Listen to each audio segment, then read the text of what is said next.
রোবটের মধ্যে fully emotion দিয়ে দেওয়া, রাইট? কারণ রোবট মুভিটার সেকেন্ড হাফটা সবাই দেখেছো, কি হয়েছিল ইমোশন দেওয়ার পর,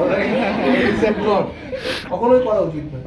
হ্যাঁ, কারণ কিছু কিছু এথিক্সের জায়গায় আমি বলেছিলাম যে আমার স্লাইডে যে এথিক্সগুলো মেনটেন করতে হবে, রাইট? রোবটকে আমরা অ্যালাউ করতে পারি কাজটা কাজই করার জন্য, বাট হিউম্যান ইমোশনস আমাদের দেওয়া উচিত নয়। আর এখনও যে কাজগুলো হচ্ছে, ম্যাডাম যেটা বললেন যে হয়তো আমরা মানে কিছুটা পরিমাণ কাজ করছে বা রোবট ইনস্ট্রাকশন মেনে কাজ করছে, কিন্তু তার পেছনেও মানুষের একটা ভূমিকা থাকবে। কিন্তু ফুললি ছেড়ে দিলে তার টোটালটা একটা হস টাইপের হয়ে যাবে, সেটা দেওয়াটা উচিত নয়। মানে সেই ইমোশনটা কখনোই দেওয়াটা উচিত নয় আমাদের। দেওয়া যাওয়ারটা একটা টেকনিক আছে বা প্রসেস আছে, কিন্তু সেটা অ্যালাউই করা উচিত নয় আমাদের। তো সেটা অ্যালাউ করলে মানুষের মৃত্যু বা জন্মটা রোবটের কাছে কোনো ভ্যালুই নেই, রাইট? সে বুঝবে যে এই অবধি গিয়ে ছুট ফুটালে মরে যাবে কি বাঁচবে, সে কিন্তু ফুটিয়ে দেবে চুজটা।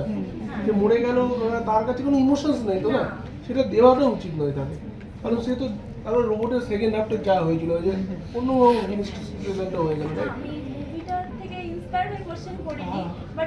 না, বলছি যে করাটা আমাদের উচিত নয়, মানে জিনিসটা করলে অনেক প্রবলেমের সম্মুখীন হয়। কারণ এথিক্সে আটকাতে হবে, আমাদের ল এর জন্য আছে, সাইবার ল বা ডেটা এথিক্স ল এগুলো আছে, এগুলো তো বন্ধ করা উচিত, এগুলো করা উচিত।